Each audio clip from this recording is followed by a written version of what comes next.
Bismillahi, assalamu alaikum wa rahmatullahi wa barakatuh. Ya muqallib alqurubi thabbit qalbi ala dinik. Tayyib. Ndugu zangu wafuatiliaji wa channel ya kwetu sote kwa pamoja, Alhabibi Yahya kutokea Dar es Salaam Tanzania. Na mada mezani kwa siku ya leo ni kwa nini pete yako inapotea, au pete yako ikipotea inakuwa imeashiria nini? Hii si kitu ambayo ni ngeni kwa wale ambao utakuta ana pete 2, 3 au moja. Lakini ujikuta labda kaweka mahala pete, kaweka sehemu pete, alafu ghafla tu haionekani. Na akiangalia hakuna mazingira kwamba imeibiwa, ametafuta nyumba nzima mpaka kuhamisha vitanda na magodoro, lakini hajaiona. Hii inaashiria nini ndugu zangu? Na pana watu wengine unakuta kwenye nyumba yuko peke yake, hakuingia yoyote, haioni. Na anaweza akaitafuta kwa nguvu zote mpaka kuajili watu watafute. Lakini baada ya kuwa amesahau, akaja kuiona sehemu peupe labda kwenye meza au sehemu yoyote. Ili linaashiria nini? Na niseme sizungumzi hili tu kwamba nimezungumza, hapana. Nipo likizo, sikutaka kuzungumzia mambo juu ya majini sababu nipo likizo. Lakini maswali ni mengi sana huwa yanakuja watu wakiulizia hivyo. Ndugu zanguni, kwanza kabisa, haya mambo ya marohani ni mambo ya chosen, ni mambo ya upekee, ni mambo ya uteule, ni mambo ya kuchaguliwa. Si mambo ambayo yapo normal kwamba ni mambo ya kawaida. Hapana. Haya ni mambo special. Na watu wake ni watu special. Na ni mambo maalum. Hivyo hata matendo yake na vitu vyake vyote vimekaa kispecial, vimekaa kiuchaguzi zaidi. Haviendi hivi kama ambavyo imezoeleka. Sasa ndugu zanguni, tunaposema hawa marohani,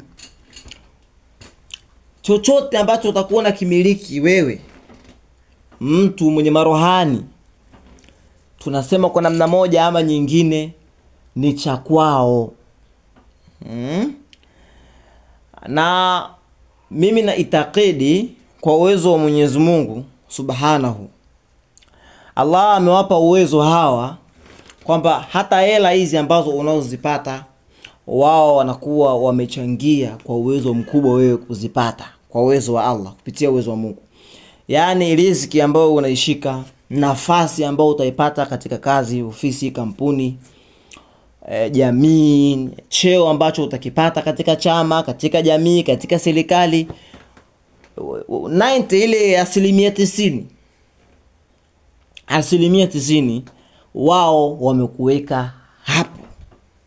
Hivyo basi, na wanaweza kukutoa anytime wakitaka, muda wowote waweza kukutoa.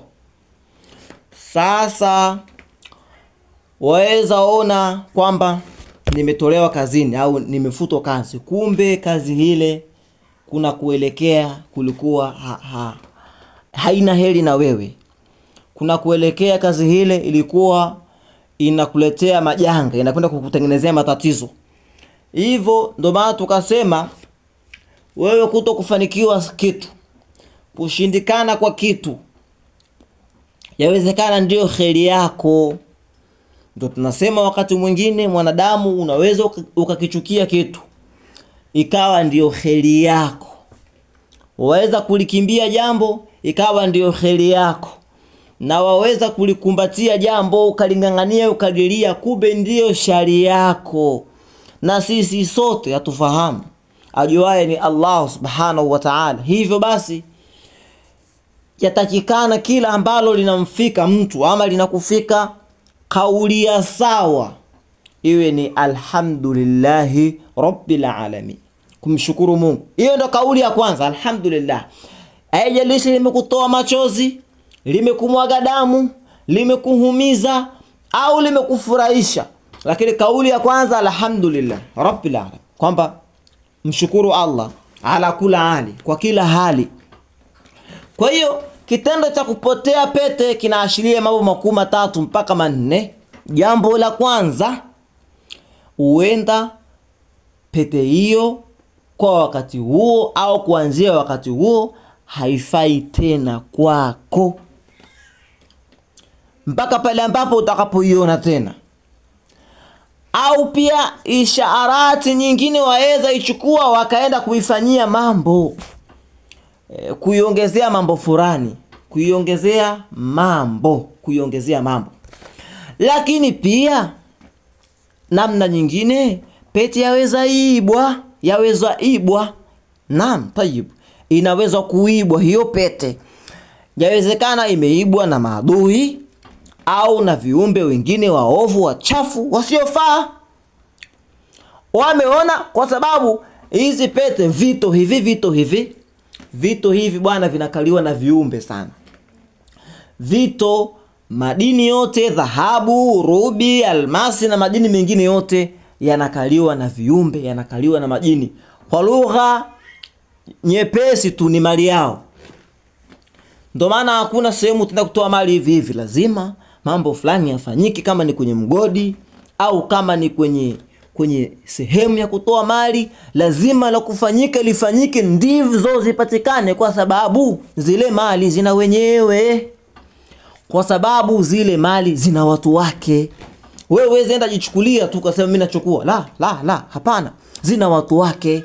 Sasa wendani ama mwenzangu, hicho kito chako au hujakitengeza, ama aliyekitengeza kakitengeza kienyeji, umenunua tu kwa sonala, wenye mali zao wakichukua kuna makosa gani? Kuna makosa gani wenye mali zao? Mimi hapa ukiangalia dolo zangu zina pete nyingi, lakini nikifanyaga uzembe, kuna mtu alifanya uzembe sizitengeneze hizi pete zangu, utazikuta zimeondoka 10, 20, 30 aziko. Ni issue za kawaida tu, wenyewe wamechukua. Lakini pia watazirejesha. Au wakiamua wasizirejeshe. Sawa yote. Kwa hiyo ni kujiweka tu vizuri. Unapoambiwa kwamba haya ni mambo yamekaliwa na viumbe, unakwenda tu kwa sonala Mzee Abdallah, wanunua tu pete wavaa. Si taratibu zetu sisi watu wa marohani. Pete zetu zinatengenezwa, vitu vyetu vinatengenezwa. Na tangia sema mbona sasa kama jini mbaya kaiba, mbona roho wangu hawakuzuia?